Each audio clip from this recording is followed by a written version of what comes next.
Welcome back to my blog. তো আজকে আমি তোমাদের সাথে একটা রেসিপি শেয়ার করব, সেটা হচ্ছে কড়াইশুঁটির কচুরি আর নিরামিষ আলুর দম।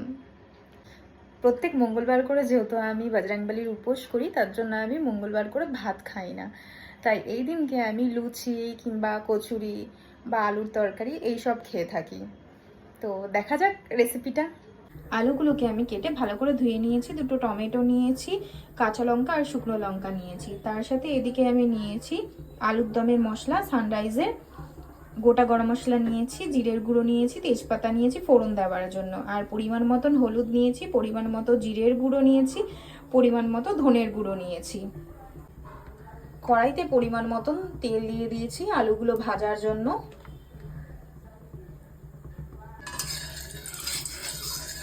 তেলটা গরম হয়ে গেছে, তেলের মধ্যে সামান্য লবণ দিয়ে আমি আলুগুলোকে দিয়ে দেব। আলুটা ভাজা হতে হতে আমি টমেটো, শুকনো লঙ্কা আর কাঁচা লঙ্কাটা পেস্ট করে নেব ভালো করে।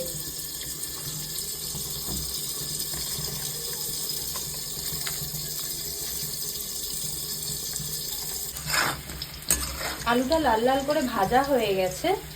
আমার মনে হয় আলু সিদ্ধ করে করার থেকে আলু ভেজে বেশি টেস্ট হয় আলুর দমে।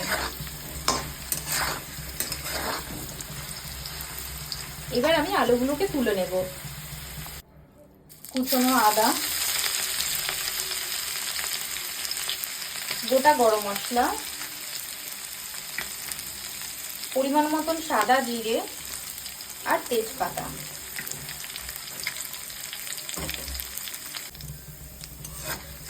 মশলাগুলোকে ভালো করে ভেজে নিতে হবে। ভাজা হয়ে গেলে আমার পেস্ট করা মশলাগুলো আমি এবার দিয়ে দেব।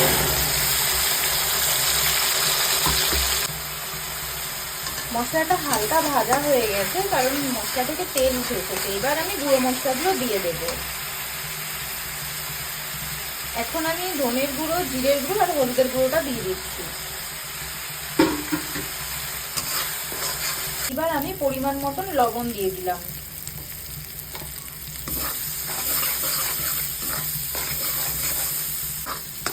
মশলাটা যেহেতু কষে গেছে, এবার আমি আলুটা দিয়ে দেবো। আলু দিয়ে এবার ভালো করে আমি কষাবো।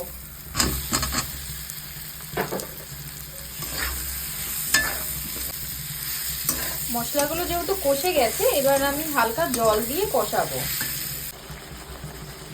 জল দিয়ে আমার খুব ভালো করে কষানো হয়ে গেছে আলুগুলো।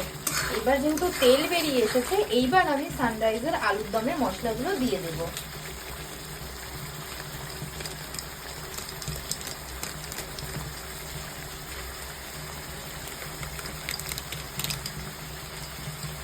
খুব ভালো করে এবার কষাবো মশলাটা দিয়ে। আমার কষানো যেহেতু হয়ে গেছে আলুর দমটা, এবার আমি জল দিয়ে দেব পরিমাণ মতন।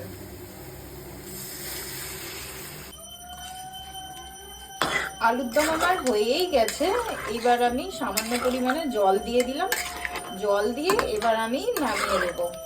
আলুর দমটা হতে হতে আমি এখানে কড়াইশুঁটির কচুরির জন্য রেডি করব। এখানে আমি কড়াইশুঁটিগুলোকে একটু সিদ্ধ করে নিয়েছি আর 3টে কাঁচা লঙ্কা নিয়ে নিয়েছি।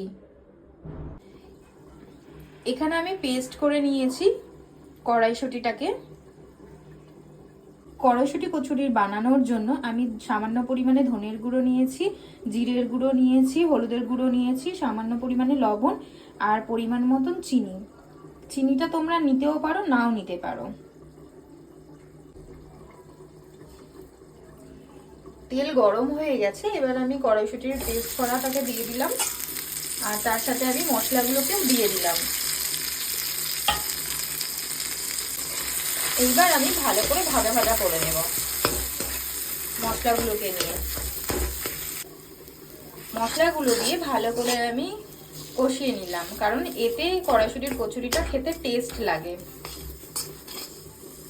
এদিকে আমার কড়াইশুঁটির কচুরির জন্য পুর রেডি হয়ে গেছে। এবার তাহলে দেখা যাক আলুর দমটা কত দূর এগোলো।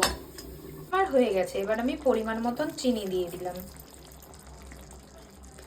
আর কিছু কেটে রাখা ধনেপাতাও আমি ছড়িয়ে দিলাম। আমি ধনেপাতাটা একটু বেশিই দিলাম, কারণ এটা নিরামিষ আলুর দম বলে তাই।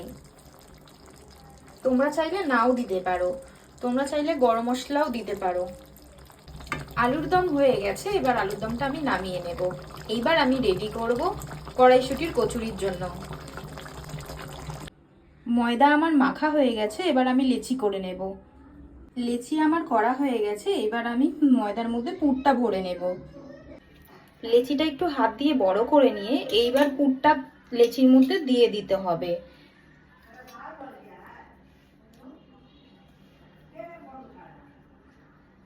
ঠিক এইভাবে লেচিটাকে মুড়ে নিতে হবে, এরকম গোল রাউন্ড করে নিতে হবে।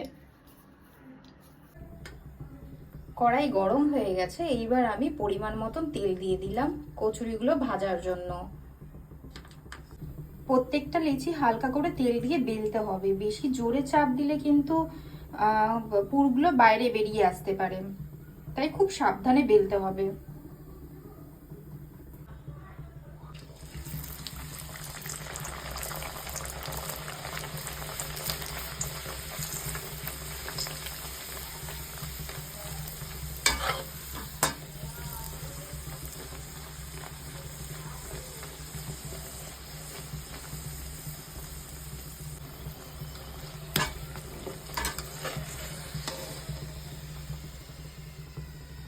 তাহলে রেডি আমার কড়াইশুঁটির কচুরি। আর তাহলে খেয়ে দেখা যাক কেমন হয়েছে।